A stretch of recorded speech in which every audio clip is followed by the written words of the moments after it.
Assalamualaikum warahmatullahi wabarakatuh. Selamat datang di channel Cerita Seram. Sebelum lanjut cerita, tulis selawat dulu di komentar ya, agar kelak kita mendapatkan syafaat di akhirat nanti. Amin. Bayangkan, jika kehidupan barumu yang bahagia justru mengundang amarah dari masa lalumu. Setelah pernikahan keduanya, Lestari mengira segalanya akan baik-baik saja. Namun, malam-malamnya mulai dipenuhi teror aneh. Tubuhnya melemah, dan foto pernikahannya membusuk tanpa sebab. Tak ada yang percaya, sampai seorang duda tetangga yang selama ini pendiam mengaku pernah jadi murid Kiai Sakti dan mengatakan satu hal, "Kamu sedang disantet oleh mantan mertuamu sendiri." Apa yang sebenarnya terjadi di balik wajah ramah sang mantan mertua? Dan kenapa duda itu begitu paham tentang dunia gelap yang tak kasat mata?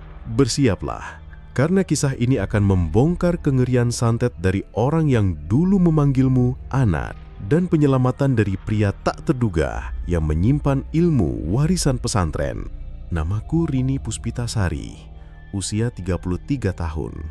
Seorang guru honorer di sebuah sekolah dasar negeri di Desa Waringin, Brebes Selatan. Setelah 3 tahun menjanda, aku akhirnya memutuskan untuk menikah lagi. Lelaki itu bernama Arman Suganda, duda satu anak yang bekerja sebagai tukang servis elektronik keliling.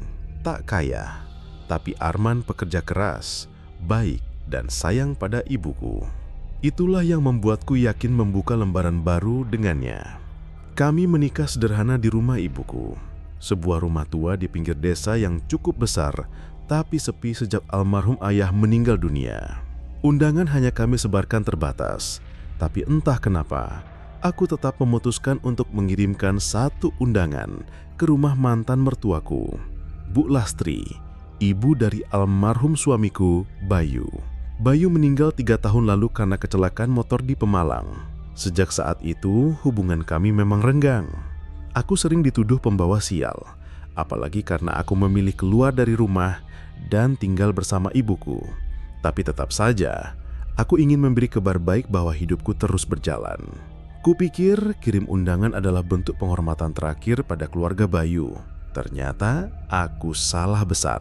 3 hari setelah pesta pernikahan, tubuhku mendadak demam tinggi. Badanku panas seperti terbakar dari dalam. Tanganku gemetar setiap malam. Tapi yang paling mengganggu adalah bau anyir seperti darah dan melati busuk yang menguar di kamar tidurku. Padahal tak ada bunga ataupun darah di mana-mana.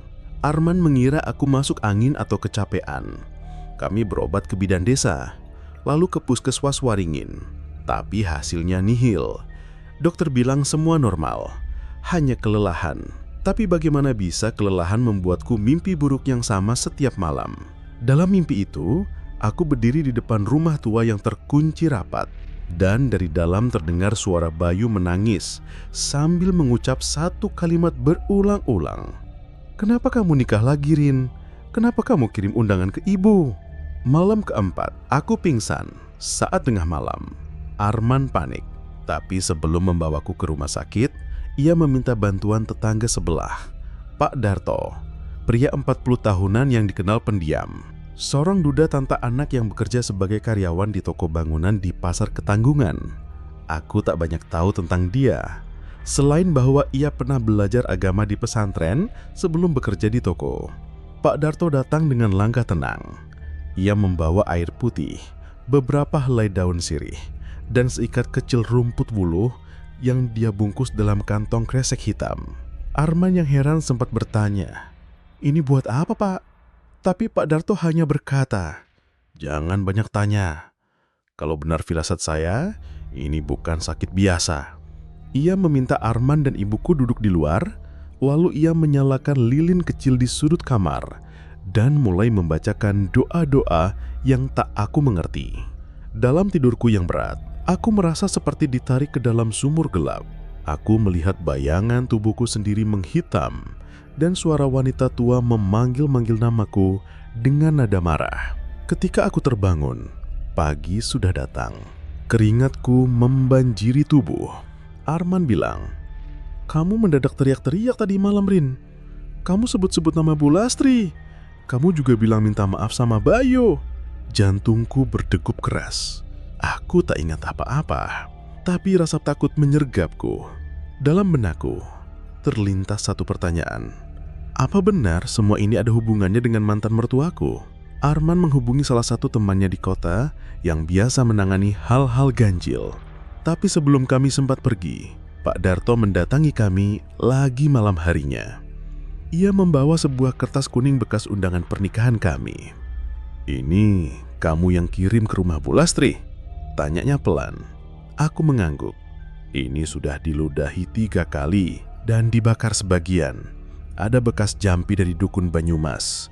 Santetnya tidak menyerang langsung, tapi masuk lewat jalur emosi. Rasa bersalah, rasa takut, rasa duka. Ucap Pak Darto tenang. Tapi suaranya dingin. Aku hanya bisa menatap suamiku yang wajahnya sudah mulai pucat. Bu Lastri sangat marah karena kamu kirim undangan. Dalam kepercayaannya, itu sama saja menginjak harga dirinya sebagai mertua. Santetnya halus, tapi kalau tidak dihentikan, kamu bisa alami gangguan jiwa atau lumpuh total. Tanganku gemetar mendengar itu. Aku tidak pernah berniat jahat. Tapi ternyata dendam seseorang bisa menjelma menjadi kutukan.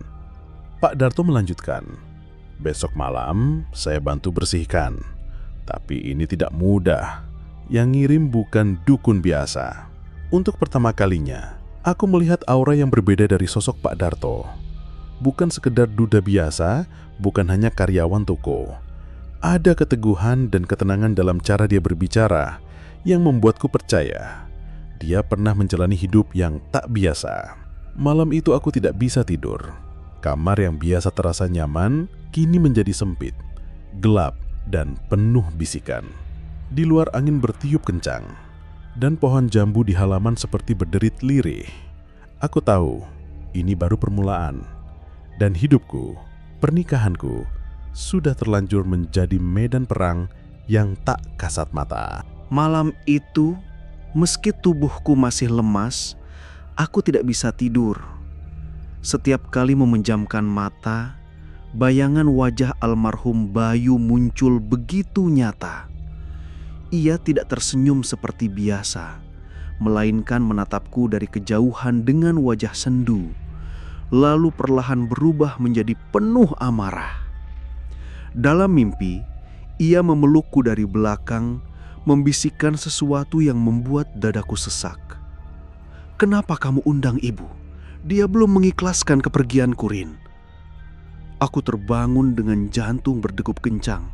Wajahku basah oleh keringat dan nafasku terengah. Arman yang tidur di sebelahku juga gelisah. Ia bilang mimpi buruknya sama. Dalam tidurnya, ia melihat ada seorang perempuan tua dengan wajah seperti meleleh, berdiri di dapur dan membakar sesuatu. Lalu asapnya menyusup ke kamar kami. Pagi harinya, Pak Darto datang membawa kantong plastik hitam. Ia tak langsung bicara, hanya duduk di kursi rotan tua di ruang tamu.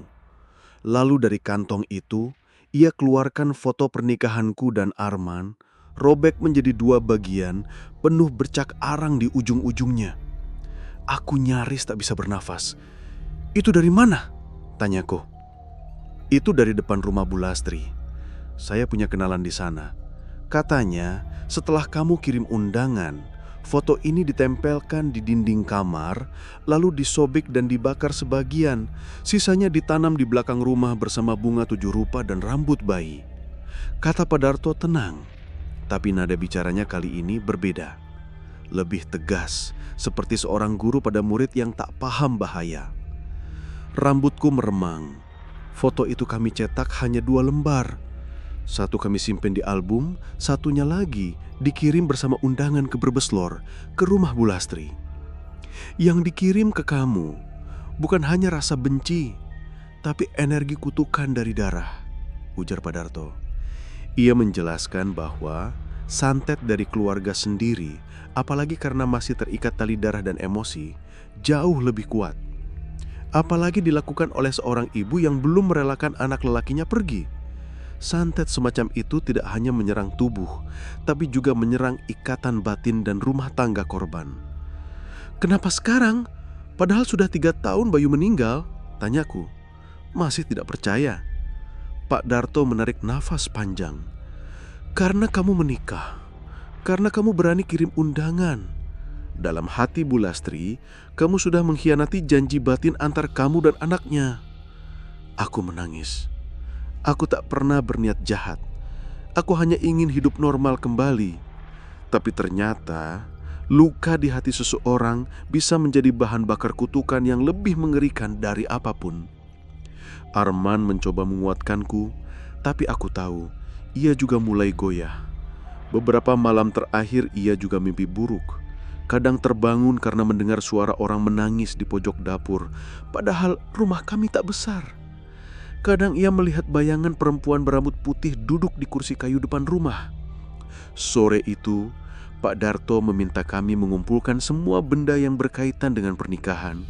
Undangan sisa, foto, hiasan pelaminan, bunga kering, bahkan piring dan gelas souvenir. Semua dikumpulkan di pekarangan belakang rumah. Ia menyiram semua dengan air garam dan daun bidara, lalu menaburkan abu kemenyan yang ia bawa dari kontrakannya. Lalu ia berkata pelan, "Yang tertempel harus dilepas. Yang sudah terikat harus diputus. Kalau tidak, mereka akan terus datang lewat apapun yang kamu simpan." Aku mulai sadar, ini bukan soal sakit biasa. Ini perang yang tak terlihat. Tengah malam, aku terbangun karena suara seperti kaca pecah. Arman juga kaget. Kami keluar kamar dan melihat foto keluarga Bayu yang tergantung di ruang tamu, tiba-tiba jatuh dan pecah. Padahal selama ini figura itu tergantung kuat di dinding. Ibuku menyimpannya sebagai kenangan, katanya. Di balik kaca pecah itu, ada bercak hitam seperti bekas gosong. Bau sangit tercium tajam. Arman langsung mengambilnya dan membungkus dengan koran bekas. Besoknya, kami serahkan ke Pak Darto. Ia hanya mengangguk pelan. Yang membakar hatinya sudah menjalar ke rumah kalian. Kita harus bersih-bersih besar. Saya butuh waktu malam Jumat untuk mulai ritual. Aku menatap wajah Pak Darto dalam-dalam. Ada keteguhan di sana, seperti seorang prajurit yang siap menghadapi medan perang. Hari Kamis sore, Pak Darto mulai menyiapkan segala sesuatu. Ia tidak mengizinkan kami keluar rumah setelah maghrib. Semua pintu dan jendela ditutup rapat. Ruang tengah dijadikan tempat ritual dengan tikar pandan, dupa, air doa, dan 7 lilin kecil yang menghadap ke arah tertentu. Di tengah ritual, ketika Pak Darto membaca doa-doa dalam bahasa Arab dan Jawa kuno, aku mulai merasakan sesak di dada. Telingaku panas dan kepalaku terasa seperti dihantam benda berat. Lalu aku melihat sosok Bayu berdiri di sudut ruangan, mengenakan pakaian pernikahan kami dulu. Tapi wajahnya gelap, matanya menangis darah. Ia menunjuk lilin yang padam, lalu bibirnya bergerak tanpa suara. Pak Darto membuka mata dan langsung menyentuh keningku. "Jangan lihat dia, dia bukan Bayu, dia hanya bayangan dendam ibunya." Aku pingsan seketika. Ketika bangun, sudah menjelang pagi. Arman duduk di sebelahku, matanya merah karena semalaman tak tidur. Ia bilang saat aku kerasukan, aku menyebut nama-nama yang bahkan dia tidak tahu. Nama nenek buyutku, nama kampung kelahiran ayahku, dan satu nama yang membuat bulu kuduknya berdiri. Padepokan Gunung Kunci. Pak Darto yang duduk di serambi rumah hanya menatap kami sambil berkata pelan, "Sudah saatnya aku buka kembali kitab yang lama terkunci. Kalau tidak, kamu akan mati pelan-pelan, Rin." Aku hanya bisa menatap suamiku. Satu hal yang ku tahu pasti, ini baru permulaan. Dan Pak Darto bukan sekedar duda pendiam di sebelah rumah. Dia sedang membuka jalan menuju perang lama yang dulu mungkin pernah ia tinggalkan. 3 hari setelah ritual malam Jumat itu, tubuhku mulai terasa ringan.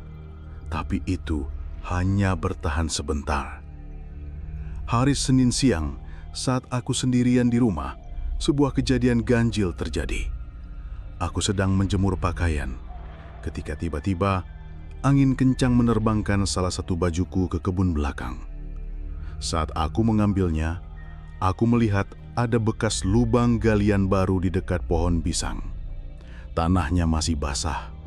Penasaran, aku ambil kayu dan coba korek sedikit. Baru beberapa sentimeter, aku menemukan bungkusan kain kafan kecil. Tangan dan kakiku langsung gemetar. Saat aku buka perlahan, isinya membuat nafasku tercekat. Kain pembalut wanita, rambut panjang, dan potongan foto wajahku yang dibakar sebagian. Di selembar kertas lusuh tertulis, "Jangan pernah bahagia, Rini. Kau bukan istri yang pantas." Aku menjerit, jatuh terduduk. Beberapa menit kemudian Arman yang baru pulang langsung menggendongku masuk ke rumah. Sore itu, Pak Darto datang ke rumah tanpa dipanggil. Seperti bisa merasakan sesuatu. Wajahnya tenang seperti biasa. Tapi kali ini, ia membawa sesuatu yang membuatku merinding. Sebuah kotak kayu kecil berukir motif daun lontar dan bertuliskan huruf Arab pegon. "Kamu sudah disentuh dari 3 sisi, darah, tanah, dan luka batin," katanya setelah melihat isi kain kafan itu. "Kalau dibiarkan, tidak hanya tubuhmu yang rusak, tapi rumah ini bisa jadi pintu masuk mereka." Aku hanya terdiam. Satu pertanyaan terus menghantui pikiranku sejak malam ritual itu. Siapa sebenarnya Pak Darto? Arman sempat menganggap Pak Darto cuma tahu sedikit-sedikit soal ruqyah atau kejawen. Tapi saat kami melihat caranya membaca doa, caranya menyusun arah lilin, dan keyakinannya dalam menyebut nama-nama langka dari kitab kuno, kami mulai sadar dia bukan sekedar duda yang kerja di toko bangunan. Malam itu, aku dan Arman mengundang Pak Darto untuk makan malam. Bukan hanya sebagai ucapan terima kasih, tapi karena aku ingin tahu lebih banyak tentang siapa sebenarnya dia. Awalnya ia menolak dengan sopan, tapi setelah Arman berkata, "Pak, kami butuh tahu siapa yang sebenarnya sedang bantu kami ini." Barulah ia duduk. Dengan nada pelan dan sorot mata yang dalam, Pak Darto mulai bercerita. "Aku dulu santri di Padepokan Gunung Kunci, di lereng barat Gunung Selamat. Kiai kami, Kiai Syihab Mahfudz, bukan hanya pengajar kitab kuning. Beliau mengajarkan ilmu penjaga batas, yaitu ilmu untuk menutup celah antara dunia jin dan manusia. Aku dan Arman saling pandang. Nama itu, Gunung Kunci, pernah disebut dalam kerasukanku. Setelah istriku meninggal 5 tahun lalu, aku meninggalkan semua itu. Aku memilih hidup biasa, jadi karyawan toko, tinggal di kontrakan, sholat 5 waktu, kerja, tidur. Sudah. Tapi setelah melihat kondisi Murini, aku tahu aku tidak bisa sembunyi terus." Tangannya membuka kotak kayu yang ia bawa. Di dalamnya ada 3 benda aneh. Sebuah batu hitam berbentuk segitiga, katanya batu pelindung warisan Kiai Syihab. Sehelai surban putih dengan noda kecoklatan di ujungnya. Dan kitab kecil berbahasa Jawa dan Arab yang isinya doa-doa untuk pemutus ilmu hitam. "Kamu, Rini, sedang dijadikan tumbal batin. Bukan untuk kematian, tapi untuk penderitaan terus-menerus." Suaranya menggema di ruang makan kami yang remang-remang. Ibuku yang mendengar dari dapur pun ikut duduk, wajahnya pucat. Aku bertanya, "Tapi kenapa Bu Lastri sampai segitunya, Pak? Bukankah beliau orang tua yang taat juga?" Pak Darto hanya menatapku, lalu menjawab dengan lirih, "Orang yang sakit hati karena kehilangan anak bisa menjadi ladang tumbuhnya dendam yang paling beracun. Apalagi kalau dia merasa kehilangan itu disebabkan oleh orang yang masih hidup dan kini bahagia. Dan saya, sambil menatap Arman, melihat ada sesuatu juga yang belum beres dari sisi kamu, Man. Arman mengerutkan dahi. Maksud Bapak? Pak Darto tidak menjawab saat itu. Tapi sorot matanya seolah tahu lebih banyak daripada yang ia ucapkan. Keesokan malamnya, Pak Darto meminta kami membersihkan seluruh rumah dengan air daun bidara dan membaca surat Al-Baqarah penuh selama 3 malam berturut-turut. Aku dan Arman mencoba patuh. Tapi malam kedua, hal aneh terjadi. Saat kami membaca ayat ke-100-an, tiba-tiba lampu ruang tamu padam. Suara pintu belakang terbuka sendiri, dan dari arah kamar terdengar suara isak tangis anak kecil yang begitu menyayat hati. Aku hampir pingsan, tapi Pak Darto yang kebetulan datang tepat waktu langsung berdiri di tengah ruang tamu dan mengangkat batu segitiga hitam ke arah suara itu. Ia mengucapkan doa panjang dengan cepat, lalu menyiramkan air doa ke arah suara tersebut. Tiba-tiba semua hening, listrik menyala kembali, dan suara tangis itu lenyap. Setelah kejadian itu, Arman mulai berubah. Dia lebih sering diam, matanya sering kosong. Dia seperti menahan sesuatu. Aku mencoba bicara baik-baik, tapi saat aku tanya, "Apa kamu mimpi aneh, Man?" Dia hanya menggeleng dan menjawab singkat, "Aku cuma takut jadi beban buat kamu, Rin." Aku tidak paham maksudnya. Tapi dari cara Pak Darto terus memandangi Arman dalam diam, aku tahu ada sesuatu juga yang belum dia ceritakan. Dan dari caranya menyimpan kitab tua itu kembali ke dalam kotak kayu dengan hati-hati, aku merasa ini bukan hanya soal aku yang disantet. Ini tentang 2 dunia yang sedang bertabrakan. Dan aku ada di tengahnya. Sudah hampir 2 minggu sejak ritual malam Jumat pertama yang dilakukan Pak Darto. Beberapa gejala menyeramkan sempat mereda. Tidak ada lagi mimpi Bayu menangis, tidak ada darah dari hidung atau suara perempuan tua berbisik di dapur. Tapi suasana rumah kami tetap berat. Udara malam selalu dingin dan lembab, seperti kabut menggantung tak terlihat. Pagi hari menjelang Jumat Kliwon, aku terbangun karena rasa gatal luar biasa di punggung. Saat bercermin, ada bercak merah membentuk pola aneh, seperti simpul tali yang melingkar, dan Arman pun menunjukkan lengan kirinya penuh bintik hitam seperti digigit serangga. Tapi anehnya, tak ada nyamuk, tak ada semut, tak ada luka terbuka. Hanya nyeri yang tak bisa dijelaskan. Pak Darto datang menjelang siang. Kali ini, ia membawa 2 benda. Sebuah kompas kecil dan segenggam garam kasar dalam kantong kain putih. Ia meminta izin memeriksa kamar kami, termasuk kolong tempat tidur. Arman terlihat tidak nyaman, tapi tetap mengangguk.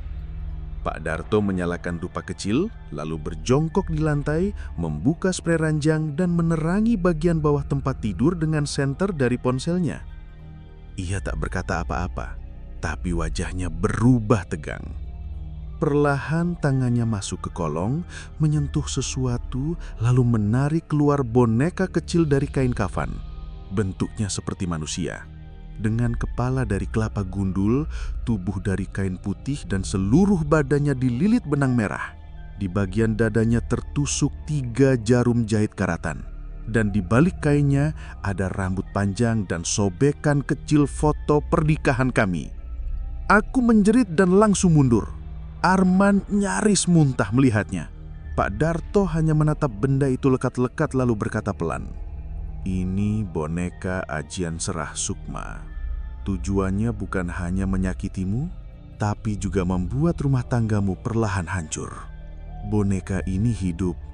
Ia menyimpan dendam orang yang membuatnya." Tanganku gemetar. Aku merasa seperti dihina, diinjak dan dikutuk tanpa pernah melakukan kesalahan besar. Aku hanya Aku hanya menikah lagi. Pak Darto membuka kantong garamnya lalu menaburkan di sekeliling boneka. Ia membungkusnya dengan daun pisang dan kain hitam, lalu memasukkannya ke dalam kaleng biskuit bekas. Kita harus kubur ini di tempat yang jauh dari rumah. Kalau bisa, di aliran sungai, katanya tegas. Tapi sebelum itu, malam ini kalian harus tidur di ruang tengah. Jangan dekat tempat tidur ini. Sudah terlalu kotor energi di kamar kalian. Malam harinya aku dan Arman tidur di ruang tengah bersama ibu. Lampu sengaja kami biarkan menyala, tapi suasana tetap mencekam. Sekitar pukul 2 dini hari, kaca jendela belakang retak sendiri dan bau melati terbakar memenuhi ruangan. Ibu langsung menangis. Arman duduk, pucat. Tapi yang membuatku ketakutan adalah saat aku mendengar suara dari kamar kami. Padahal kosong. Suara langkah kaki menyeret-nyeret dan suara laki-laki terisak lirih. "Bayu?" desisku tanpa sadar. Pak Darto yang malam itu tidur di teras depan tiba-tiba masuk. Ia membawa botol air doa dan kitab kecil miliknya. Tanpa banyak bicara, ia menyuruh kami memejamkan mata, duduk melingkar dan mulai membaca doa-doa. Lalu ia membakar sehelai rambut dari boneka kain yang tadi siang ia ambil. Asap membumbung ke langit-langit rumah dan saat itulah aku melihat sesuatu yang tak akan kulupakan seumur hidup. Bayangan sosok perempuan tua bertelanjang dada dengan rambut menutupi wajahnya. Berjalan perlahan di antara asap itu, ia menyeret kaki lalu menunjuk ke arahku. Dari mulutnya keluar suara seperti geraman binatang. "Kau curi anakku, kau curi hidupnya, kau bahagia atas kematiannya." Aku menjerit. Arman memelukku erat. Pak Darto terus membaca doa dengan lantang hingga suara itu memudar. Tapi setelah itu, Arman langsung pingsan. Dan ketika sadar keesokan paginya, mata kirinya merah seluruhnya seperti berdarah.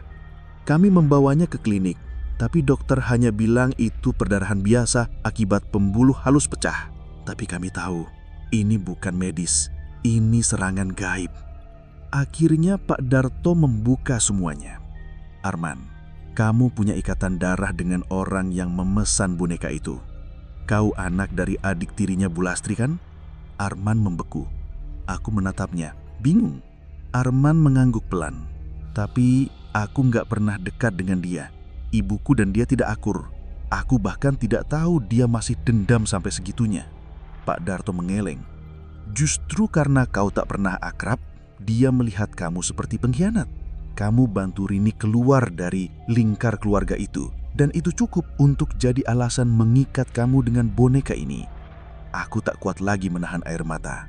Hidup kamu sudah terlalu kusut. Tapi malam itu, Pak Darto membuat keputusan besar. "Besok kita bawa boneka ini ke Gunung Kunci.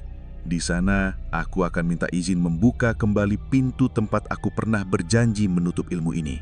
Tapi jika kita gagal, satu dari kalian akan terus dibayang-bayangi sampai mati." Sore harinya, aku berdiri di halaman rumah sambil memandangi Pak Darto mengemas botol doa, kitab, dan kotak kaleng bekas boneka santet. Langit di atas rumah tampak berat. Awan menggantung seperti kabut yang tak kunjung jatuh. Aku tahu, perjalanan ke Gunung Kunci bukan sekedar perjalanan fisik, tapi perjalanan membuka luka lama, melawan kekuatan gelap, dan menghadapi dendam yang melampaui nalar manusia. Dan aku tahu, hanya Pak Darto yang bisa menuntun kami melewatinya. Rumah Pak Darma, si duda tetangga yang telah berkali-kali menyelamatkan hidupku dari serangan santet Bu Endah, mantan mertuaku, kini terasa lebih seperti benteng spiritual ketimbang rumah biasa. Sejak hari itu, aku semakin sering datang ke sana, bukan hanya karena ingin sembuh sepenuhnya, tapi juga karena mulai tumbuh perasaan aneh yang tak bisa kujelaskan. Seperti ada getaran tenang setiap melihat wajah Pak Darma yang penuh luka masa lalu, tapi tetap sabar dan teduh. Jangan salah paham, katanya suatu malam saat kami duduk di beranda. "Aku bukan dukun, aku cuma murid terakhir dari Kiai Jalal. Dan tugasku cuma satu, membantu mereka yang diganggu oleh ilmu hitam. Aku baru tahu kalau Kiai Jalal adalah sosok yang melegenda di daerah ini. Konon, beliau pernah menutup satu makam keramat yang selalu menjadi tempat orang meminta pesugihan dengan tumbal darah. Dan Pak Dharma adalah satu dari 5 murid terakhirnya. Namun 4 lainnya telah meninggal satu persatu dalam keadaan aneh. Hanya Pak Dharma yang masih hidup karena ia memilih jalan berbeda, menjadi karyawan kantor biasa dan menjauhi segala praktik duniawi yang bisa memancing amarah gaib. Aku memang belajar ilmu pagar diri dan pembalik santet, ucap Pak Dharma sambil menyalakan rokok kretek yang baunya khas. Tapi Kiai Jalal pernah bilang, suatu hari aku harus menebus satu perjanjian ilmu yang dulu pernah kubuat. Aku menangkapnya bingung. Perjanjian? Ia menatapku lekat-lekat. Dulu, waktu masih muda, aku hampir mati karena disantet orang yang dendam pada ayahku. Kiai Jalal menyelamatkanku, tapi dengan syarat, suatu hari aku akan menyelamatkan seseorang yang nyawanya hampir habis, walaupun itu berarti aku harus menyerahkan sebagian jiwaku. Aku tercekak. Jangan-jangan orang itu adalah aku. Hari-hari berikutnya, tubuhku memang terasa lebih ringan, tapi ada satu keanehan yang tak bisa kusembunyikan. Mimpi-mimpi buruk itu masih datang. Kali ini bukan lagi mimpi wajah Bu Endah dengan gigi bertaring dan suara serak menjerit. Kali ini yang muncul adalah sosok tua pria berjubah putih dengan mata menyala merah. Dia berdiri di tengah lautan api, dan setiap kali aku mencoba lari, dia berteriak, "Bukan kamu yang kupanggil, tapi dia yang menunda takdir." Aku ceritakan semuanya pada Pak Dharma. Ia terdiam lama, lalu mengangguk. Itu Kiai Jalal, tapi bukan dalam wujud aslinya. Itu sisi lain dari ilmu yang dulu disegel. Mungkin waktunya sudah dekat. Aku tak paham sepenuhnya, tapi aku tahu satu hal, Pak Dharma sedang bersiap-siap untuk sesuatu yang jauh lebih besar dari santet biasa. Pagi itu, aku mendapat telepon dari Sita, anak kandung Bu Endah sekaligus mantan istriku. Suaranya panik. "Ibu pingsan mendadak, tapi matanya terbuka terus. Dokter bilang ini bukan medis biasa. Tolong datang ya." Aku gemetar. Meski kami telah bercerai, aku tak bisa mengabaikan permintaan itu. Aku dan Pak Dharma langsung menuju rumah Bu Endah. Saat sampai di sana, suasananya seperti pemakaman. Tubuh Bu Endah tergeletak kaku di ranjang.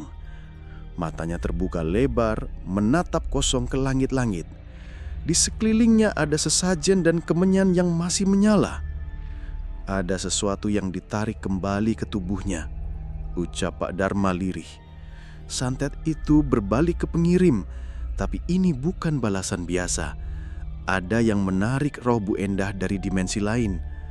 Aku menahan napas. Apakah ini karena Pak Dharma membalikkan ilmu itu beberapa hari lalu? Aku harus turun tangan, tapi ini mungkin akhir dari perjalananku. Aku menatapnya. Maksudnya, jika aku masuk ke medan gaib yang disegel Kiai Jalal, berarti jiwaku akan terikat di sana. Aku akan hidup, tapi tak utuh. Kau harus siap jika aku tak seperti dulu. Aku tercekak. Jangan lakukan itu. Tapi ia tersenyum. Aku sudah menunda takdir terlalu lama. Malam itu, ritual dimulai. Pak Dharma hanya membawa satu keris warisan Kiai Jalal, seutas benang hitam, dan segenggam tanah dari kuburan tua yang pernah jadi lokasi pesugihan. Kalau aku tidak kembali sebelum ayam berkokok, jangan panggil aku lagi.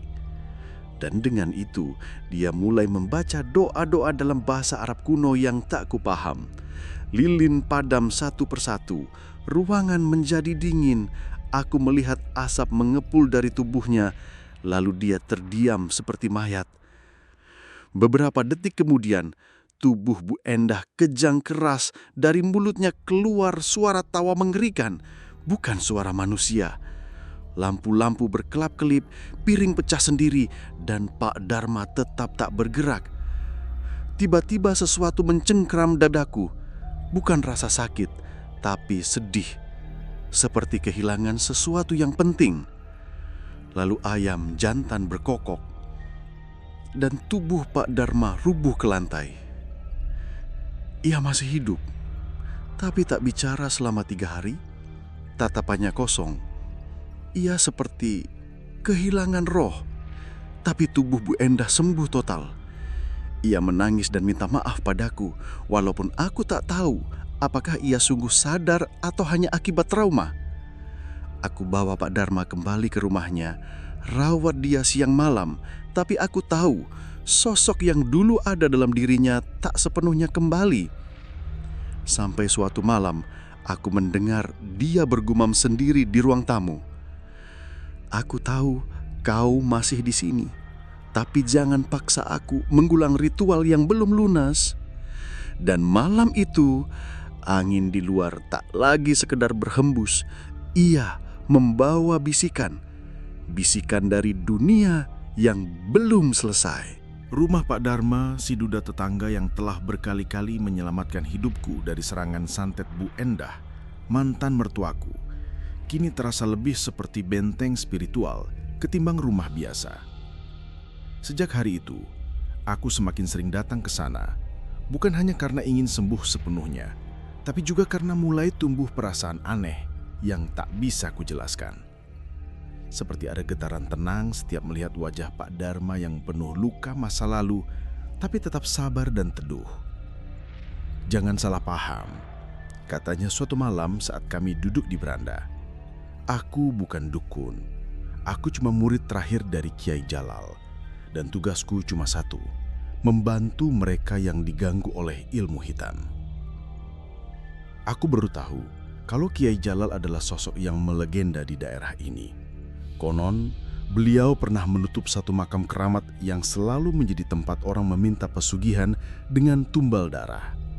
Dan Pak Dharma adalah satu dari 5 murid terakhirnya. Namun 4 lainnya telah meninggal satu persatu dalam keadaan aneh.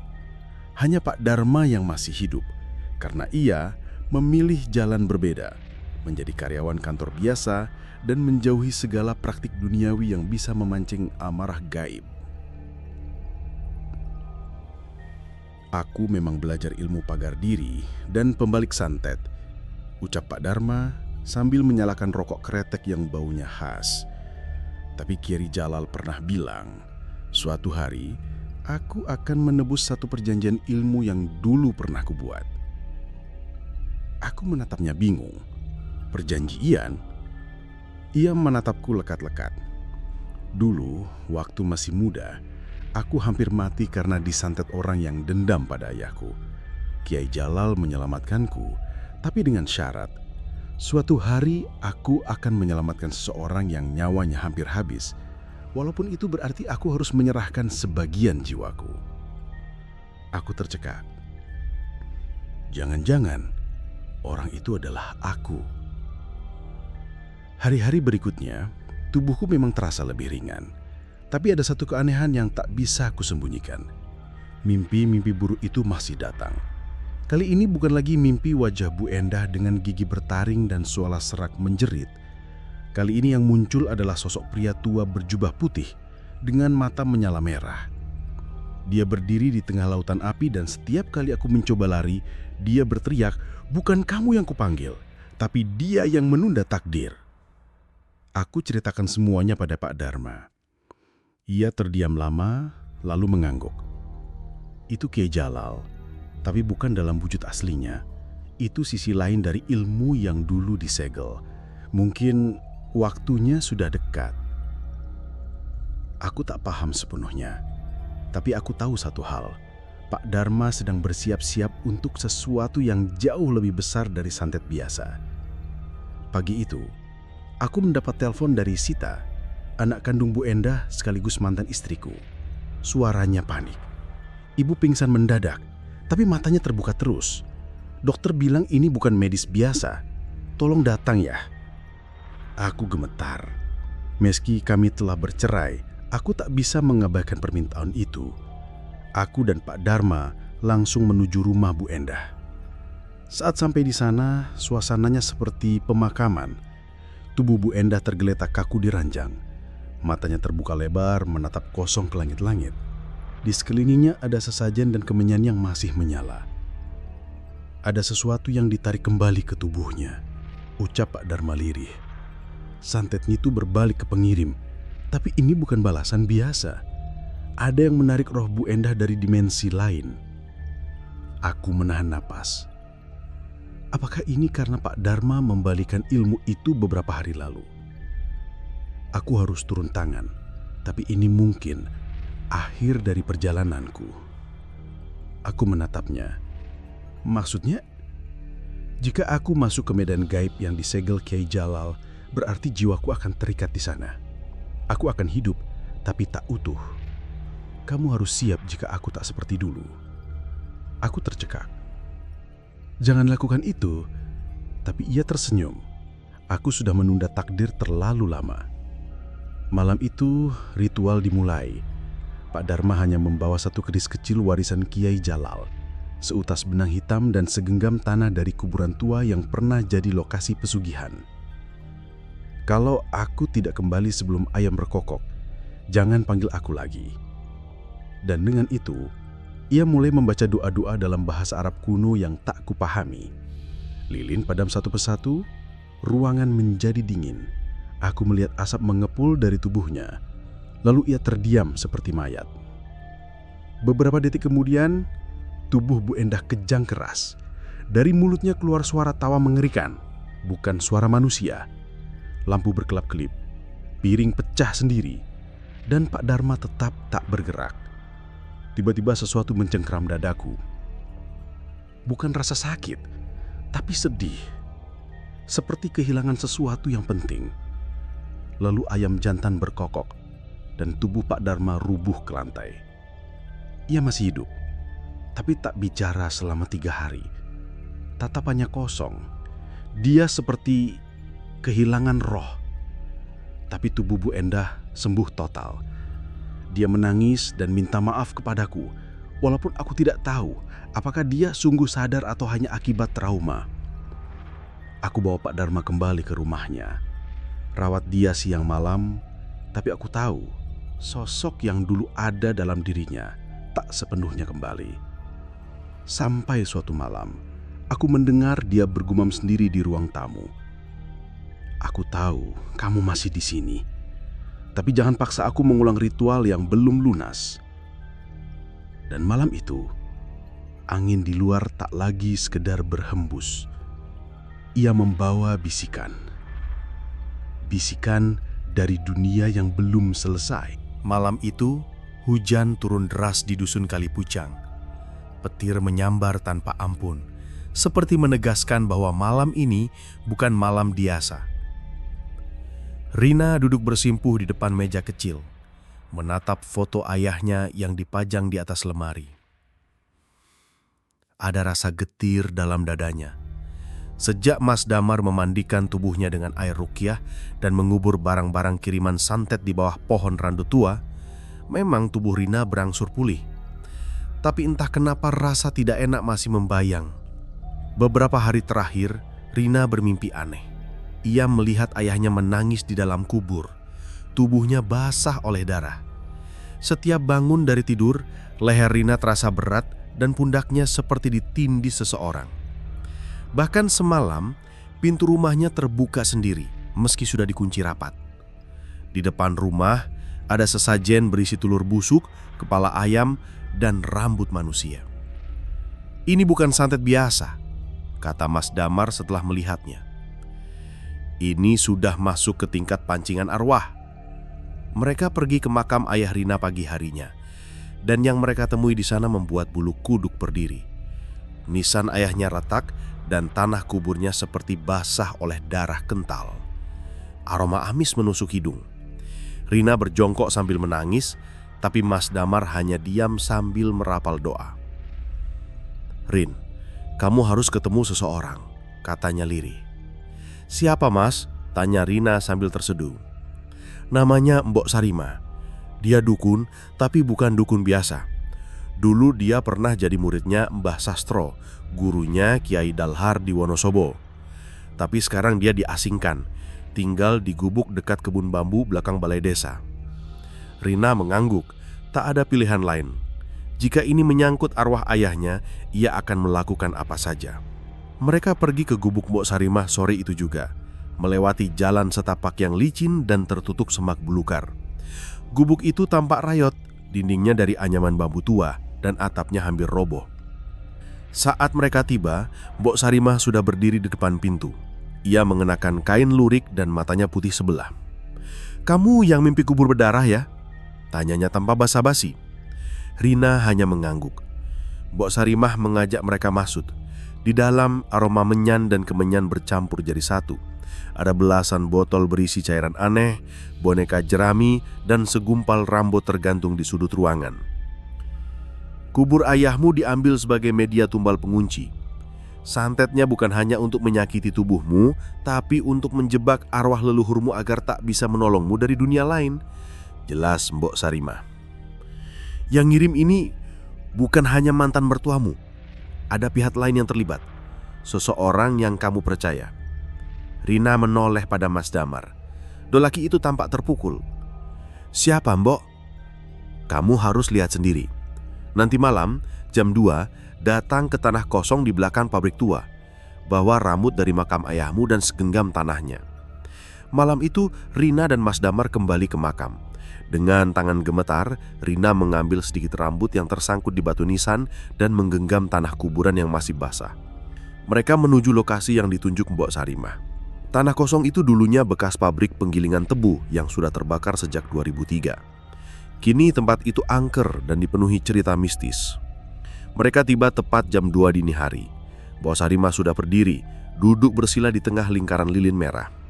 Ia meminta Rina masuk ke dalam lingkaran dan menaruh tanah serta rambut di depannya. Mbok Sarimah mulai merapal doa dalam bahasa Jawa kuno.